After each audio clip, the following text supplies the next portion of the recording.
There are betrayals you expect in life, the ones that come with warning signs, cracks in the surface, gut feelings you ignore because you want to believe people are better than they are. And then there are betrayals so intimate, so unexpected, they don't just hurt, they rewire your entire sense of reality.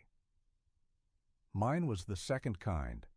I was 24, just signed with a mid-tier pro team out of Chicago. After nearly a decade of training, injuries, blood, rehab, and sacrifice, I was finally breaking through. College scouts had passed me over 3 times, but I didn't stop. Couldn't. This wasn't just sport for me. It was survival, identity, purpose. And none of it would have happened without Coach Miller. Coach Nate Miller met me when I was 15. My mom dropped me off at his gym with a busted pair of running shoes and a chip on my shoulder. I'd just gotten suspended for fighting, again, and she gave me one last shot before juvenile court became more than a threat. Coach didn't judge me. He didn't baby me either.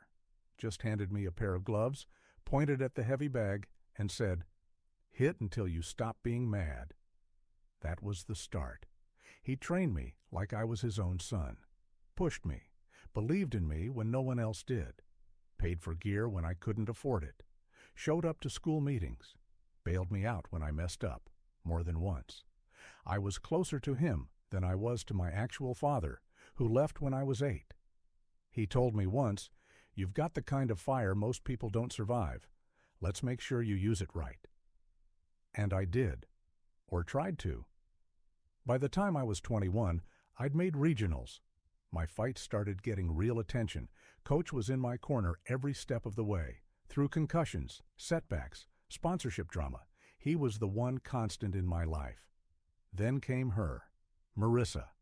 She worked at a local athletic clinic, sports therapy. We met when I sprained my shoulder and needed rehab before a qualifier. She was funny, sharp, and way too smart for someone like me, but somehow she liked me anyway. Our connection was instant, real. We'd talk about the future, kids, careers, what we'd do if I ever went big. She said she wanted to be there no matter how far I went. Coach approved, said she grounded me, joked she was my corner woman. They got along well. Too well, maybe. But I trusted both of them. I never even thought to be suspicious. Until one night, late January. I had just come home from a training session. Marissa said she was going to her sister's for the weekend. She left Friday morning. No kiss goodbye, just a distracted, "Love you." That night, I got a text from a buddy who worked nights at a downtown bar. "Yo, pretty sure I just saw your girl here? With Miller?" At first, I thought it was a joke, but then he sent a photo. Blurry, low light, but clear enough. Coach Miller, Marissa, sitting at the bar. Close, too close, his hand on hers, her face tilted toward him like she'd done 1,000 times. With me? My whole body went numb. I stared at the photo for 5 straight minutes. Then I called her, straight to voicemail. I didn't sleep that night, didn't train the next morning, didn't even eat. I just sat in my apartment, phone in my hand, feeling like someone had ripped the spine out of my life. Coach Miller, the man who picked me up when I had nothing. Marissa, the woman I thought I'd marry, and me, the idiot caught in the middle, too blind to see what was right in front of me. Saturday morning. I didn't shower, didn't brush my teeth.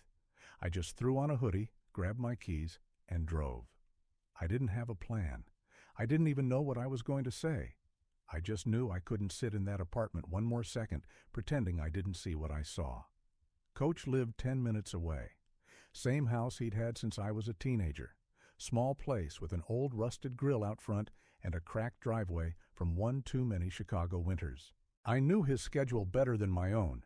If he wasn't at the gym, he was home. Always. I pulled up and parked across the street. Her car was in the driveway, not her sister's, his. My heart was pounding so hard I felt it in my ears. I got out, walked up to the door, and knocked like I meant it. No answer, so I knocked again, harder. I was about to shout when I heard the lock click. The door creaked open. Marissa. No makeup. Hoodie I'd bought her. hair tied back. She looked shocked, but not guilty, not afraid, just inconvenienced.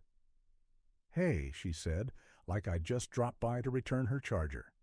I didn't say anything. I just looked past her. And there he was, Coach Miller, sitting on the couch with a mug in his hand, like this was a normal Saturday morning and not the scene of a full-blown betrayal. I pushed past her and stepped inside. "You gonna tell me what the hell is going on?" I said, staring straight at him. He set the mug down, calm, measured, like he'd been rehearsing this. "We didn't plan for this to happen," he said. It just did. Marissa came up behind me, arms folded. "We were going to talk to you." "When?" I snapped. "After another dinner? Another night out? After he cornered me in the ring and said he was proud of me while sneaking around behind my back?" Neither one answered. The silence was louder than anything they could have said. Let me pause here and say this. I've been hit hard in my life. In the ring. On the street. I've had my jaw dislocated and ribs bruised so bad I couldn't sleep on my side for a month. But nothing hurt like that moment. Because this wasn't just about cheating. This was family. Coach Miller was more than a trainer. He built me. He filled the hole my real father left behind. And Marissa? She was my future. My calm. The only steady thing outside of fighting. And they'd both torn it all down like it was nothing. I looked at her. When did it start? She didn't blink. "A few months ago." "A few months?" Coach finally spoke again. "After your shoulder injury, when she started helping out with your recovery." I laughed, cold, bitter. "So I'm laid up, trying to get back on my feet, and you two are, what, playing house behind my back?" Marissa stepped forward. "We didn't mean to hurt you, Jace." My name in her mouth made my skin crawl. I turned to Coach. "You ever plan on telling me? Or were you just going to be at my corner one day, patting my back while planning your next night with my girlfriend?" He looked down. Coward. I stared at him one last time. "You were like a father to me." "I know," he whispered. "Then why the hell did you do it?" "I don't know," he said quietly. "I messed up." That was it. No apology, no regret. Just, I messed up. I walked out, didn't slam the door, didn't yell, didn't punch anything, though my hands were shaking so bad I wanted to. I got in the car, stared at the wheel, and felt everything inside me collapse into one ugly question.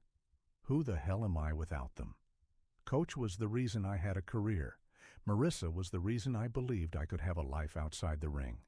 And now, both were gone. Together. That night I didn't go home. I went to the gym. Empty, lights off, smelled like sweat and stale chalk. I walked into the ring, stood dead center, and just breathed. I'd been building my life with two people I thought were unshakable. Now it was just me. And the silence.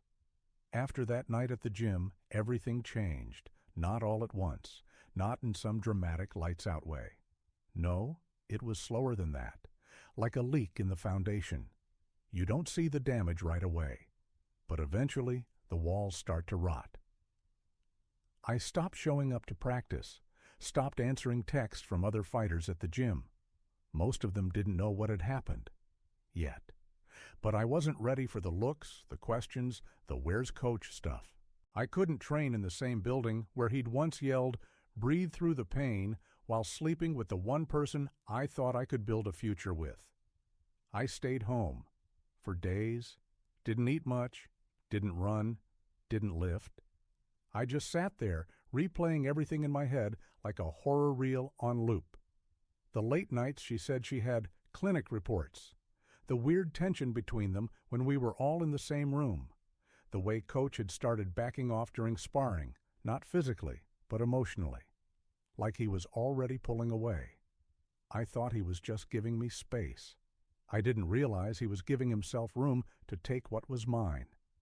The news finally broke at the gym a week later. One of the younger guys messaged me. "Dude, People are talking. Miller's gone. Some of the fighters said you and him had a blowout?" I didn't respond. Then came the calls from sponsors, from the semi-pro league manager, from press contacts. Everyone wanted to know the same thing. What happened? And all I could say was the truth.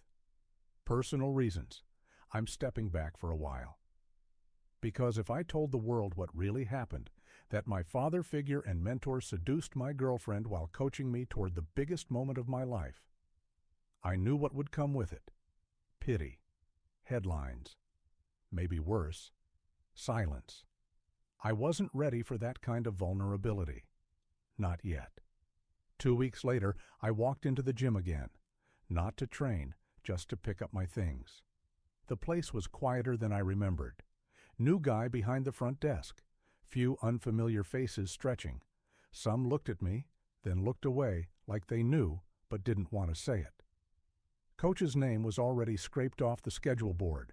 Just a blank space where Miller 6:30 Boxing Int used to be. His office was locked. Coward. I grabbed my stuff from the back room. Gloves, old wraps, a beat-up duffel bag with my initials stitched in black thread. It felt heavier than it should have. I turned to leave and almost made it out clean. But then I heard his voice. "Jace." I froze, turned around slowly. He was standing by the vending machine, like we were just two guys who happened to bump into each other at the gym we built together. He looked older than I remembered, thinner, gray creeping in more than usual. "Can we talk?" he asked. I just stared at him. "You don't get to ask for that," I said. He looked down. "I know." "No, you don't," I snapped. "Because if you did, you would have picked literally anyone else in this world to ruin your life with. But you didn't. You picked the one person you knew would wreck mine." He didn't argue, didn't justify it. "I messed up," he repeated. I laughed bitterly. "You keep saying that like it means something." "It does," he said quietly. "To me, it does." "Too late," I said. "You broke something that doesn't come back." Then I walked out. Didn't look back. Outside, I sat in my car with the bag on my lap and realized I had two choices. Quit. Walk away. Let the betrayal define me. Start over. Rebuild. Without him. Without her. For me. I chose the second. Not because I forgave him. Not because I was okay. But because I wasn't going to let their choices take everything I bled for. 10 months. That's how long it took me to feel like myself again. Not better, not healed, but steady, focused. It started slow. Short runs around the block, alone. Late-night bag sessions at a tiny no-name gym across town where no one knew my name. I wasn't training for anything at first. I just needed the rhythm back, the sweat, the discipline, the noise to drown everything else out. I wasn't trying to be who I was before. That guy was gone. But the guy I was becoming? He didn't need Coach Miller. He didn't need a girlfriend to hold him together. He was still breathing, still swinging. 3 months into training, a local promoter reached out. They'd heard I was back in the gym. Said they had a middleweight fight card open. Nothing big, but respectable. I almost said no. But then I thought, what if this is the start of something real, not for anyone else, but for me? So I said yes. Fight night came fast. Underground venue, cement walls, sweat in the air. 100 or so people crammed around the ring, yelling, betting, buzzing. I was in the locker room taping up my wrists, hoodie over my head, headphones in, when someone knocked on the door. I looked up. It was my new trainer, Tyrone. Good guy, tough, quiet, no drama. "You ready?" I nodded. He opened the door wider. "Someone's here to see you." Before I could ask who, she stepped in. Marissa. She looked almost the same, maybe a little thinner, nervous. I stood up, heart hammering in my chest, harder than it had for any fight I'd ever entered. "What are you doing here?" I asked. "I heard you were fighting again." "You came to watch?" She shook her head. "To talk, before you go in." I crossed my arms. Why now? I've been trying to figure out what to say since I left. You figured it out now? 10 minutes before I step into the ring? She looked away. I was wrong, she said. About everything, about him, about what we had. It wasn't real, not like what we had. I laughed. No, it was real, until you decided it wasn't. I made the worst mistake of my life. I felt my fists clench, my jaw tighten. Then live with it. She flinched. You don't get to come back just because it didn't work out with him. You burned that bridge and pissed on the ashes. This... I gestured to the locker room, the gloves, the wrapped hands. This is mine. You're not part of it anymore. She nodded slowly, tears in her eyes. I just wanted you to know. I never stopped caring. I stepped forward, looked her dead in the eyes. And I never stopped remembering what you did. She left without another word. I walked into the ring 30 minutes later, focused, light on my feet, no coach in my corner, no woman in the crowd, just me. And I won. TKO in the second round, no cheers from someone I loved, no proud slap on the back from a mentor. But that win meant more than any title I'd ever chased, because it was mine, every bruise, every breath, every step back into the ring. Mine. Epilogue. 6 months later, I moved to Denver. New camp, new team, new identity. I fight under my middle name now, JD. Most people don't even know who I used to be, and that's how I like it. Coach Miller retired. Last I heard, he's training high schoolers in the suburbs. Whatever. Marissa? No clue. I blocked her everywhere. Let someone else live in the wreckage. As for me, I've got 2 wins under my belt and 1 fight scheduled next spring on a mid-major card. People are starting to talk again. But this time, it's not about drama. It's about the guy who came back, the one who fights for himself.